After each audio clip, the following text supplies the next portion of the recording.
मुगल बादशाह अकबर के बारे में आप सब लोग जानते ही होंगे, पर आप में से बहुत कम लोगों को पता होगा कि अकबर की कब्रगाह कहाँ पर बनी हुई है।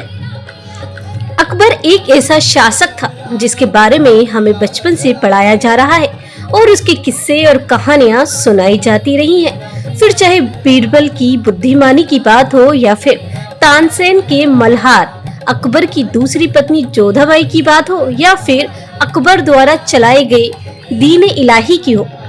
अकबर एक वीर योद्धा, सुलझा हुआ राजनीतिज्ञ और कुशल शासक था।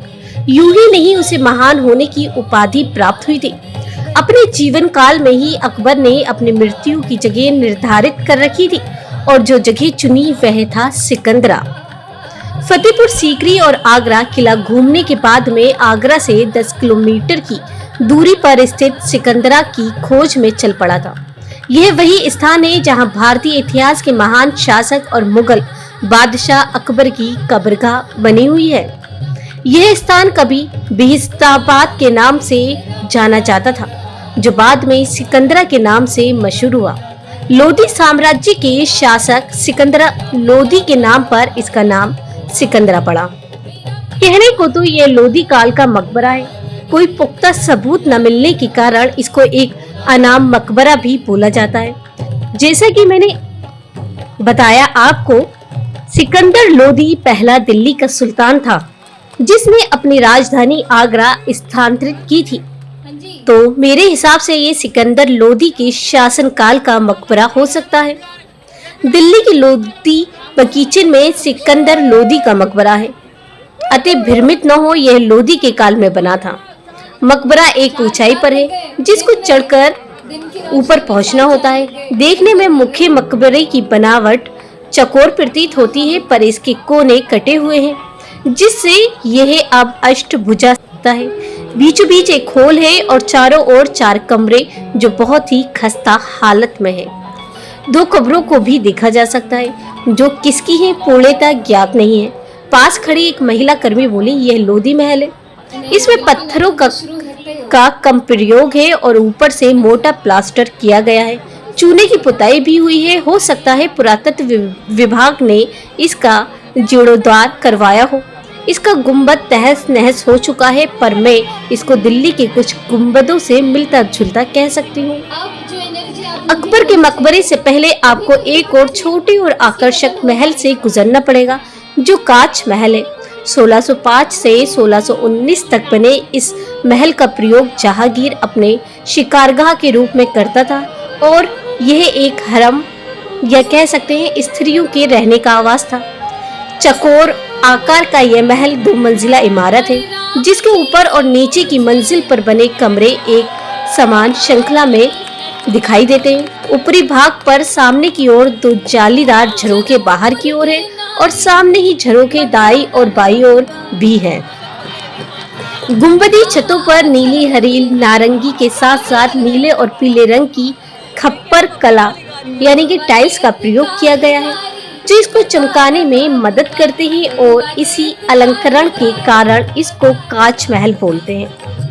कांच महल से कुछ कदमों की दूरी तय करने के बाद में एक हलचल वाले स्थान पर पहुंची, जहां लोगों का हुजूम लगा हुआ था। सभी लोग अकबर के मकबरे के विराट और आकर्षक प्रवेश द्वार के सामने अपनी तस्वीरें खींचने को बेताब थे। तो मैं भी वहां पीछे रहने वाली कहाँ थी। मौका पाकर 2-4 फोटो खिंचवा ही डाली। द्वार के सामने एक गोलाकार छोटा बगीचा है जिसकी पाबंदी की गई है। यह एक 2 मंजिला इमारत है जिसके ऊपर सामने 2 छोटी छतरियां हैं, जैसा राजपूत शैली में देखा जाता है। साथ ही साथ ऊपर चारों किनारों पर 4 मीनारें हैं जो सफेद संगमरमर से निर्मित हैं। मीनारें मूल आधार का हिस्सा नहीं थी, इन्हें बाद में जोड़ा गया। लाल बलुआ पत्थर से निर्मित और अलंकरण के लिए की गई महीन कारीगरी इसको और भी आकर्षक बनाती है। अगर एक समय के लिए इसकी मीनारों को नजरअंदाज किया जाए तो हूबहू किसी राजपूत शैली के प्रवेश द्वार के समान ही प्रतीत होती हैं। मैं इसमें हिंदू धर्म का पवित्र स्वास्तिक का चिन्ह भी उकेरा हुआ है। एक समय के लिए अगर इसकी मीनारों को नजरअंदाज किया जाए तो हूबहू किसी राजपूत शैली के प्रवेश द्वार के समान ही प्रतीत होता है। इसमें हिंदू धर्म का पवित्र स्वास्तिक का चिन्ह भी उकेरा हुआ देख सकते हैं। यह दर्शाता है कि अकबर के काल में सभी को अपने अपने धर्म की मान्यताओं और पूजा पाठ करने का अधिकार दिया गया था। प्रवेश द्वार से घुसते ही एक चार बाग है, जिसके चारों छोर पर चार द्वार खुलते हैं और बीचों बीच स्थित है अकबर की कब्रगाह। एक चीज जिसने मुझे सबसे ज्यादा अचंभित किया कि इमारतों में कोई गुंबद नहीं है और ना ही मीनारें। पहली नजर में कोई भी इसकी मुगल वास्तुकला होने पर संदेह कर सकता है और ये लाजमी भी है, क्योंकि चाहे कोई भी मुगल कालीन इमारत हो, आपको गुंबद देखने को अवश्य मिल ही जाती है। खैर, धीरे धीरे आगे बढ़ते हुए मेरी नजर दाहिनी और बाई तरफ पड़ी, जहाँ कुछ मात्रा में हिरण और काले हिरण बैठे हुए और वहाँ भटक रहे थे। वास्तव में एक मंत्रमुग्ध कर देने वाला नजारा था जो मेरी आंखों को भा गया। आसपास बंदरों के झुंड को भी आसानी से देखा जा सकता है। अंदर चार बाग में किसी पर्यटक को जाने की इजाजत नहीं है। कब्रगाह के ठीक सामने एक फव्वारा लगा है जो अब बंद पड़ा है। वास्तुकला के नजरिए से ये मुगल और राजपूत वास्तुकला का मिश्रण प्रतीत होता है। ऊपर की छतरियां और सामने नारियल के क्रमबद्ध वृक्षों का संयोजन शानदार लगता है। मुख्य मकबरे के अंदर ऊपर की ओर एक लेप जंजीरों से लटका हुआ है जो उस वक्त जगमगाता हुआ करता था।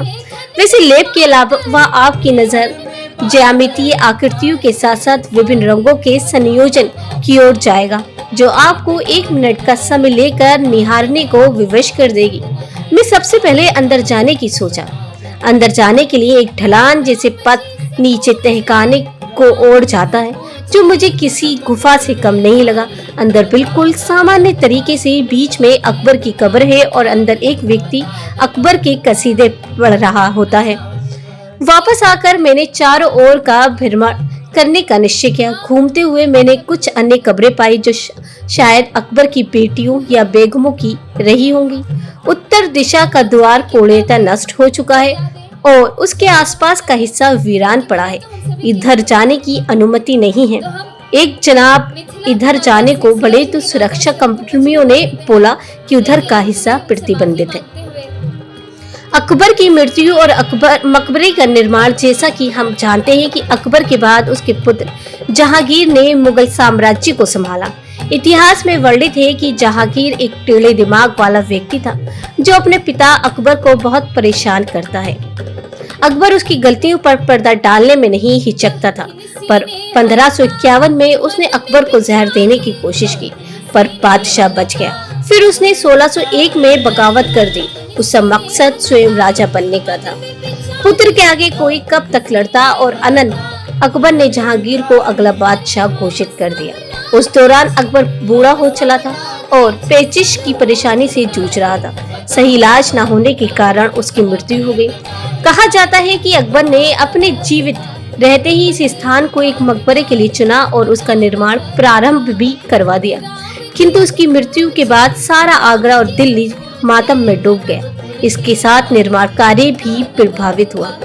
जहांगीर ने सन 1605 में निर्माण कार्य का जायजा लेने पहुंचा और कार्य की धीमी अवस्था ने उसे निराश किया।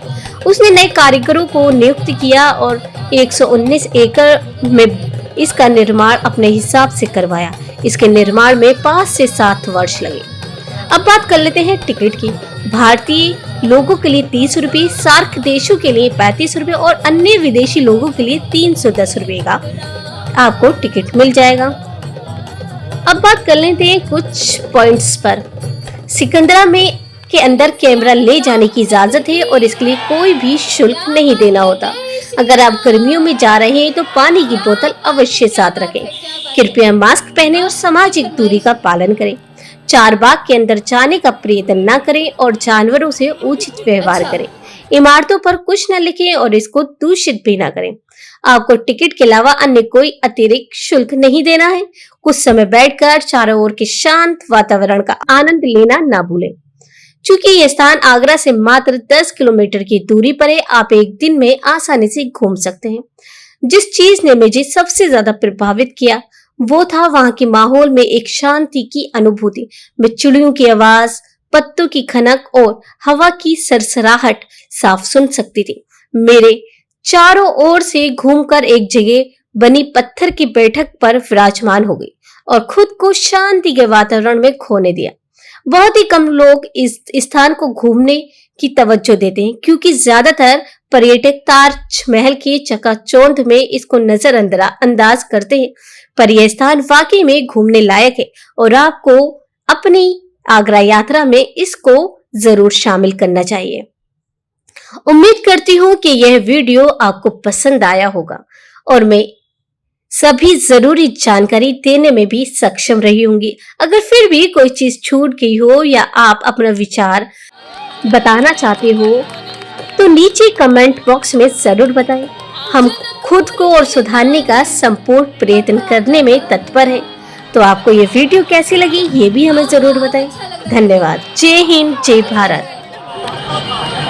आप अपने वाली गाड़ी लोगवा देत काहे गारी बता द बबुआ, लोगवा देत काहे गारी बता द बबुआ, लोगवा देत काहे गारी बता द बबुआ।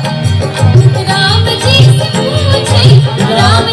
पूछे जनकपुर के दारी बता द बबुआ, लोगवा देत काहे गारी बता द बबुआ, लोगवा देत काहे गारी बता द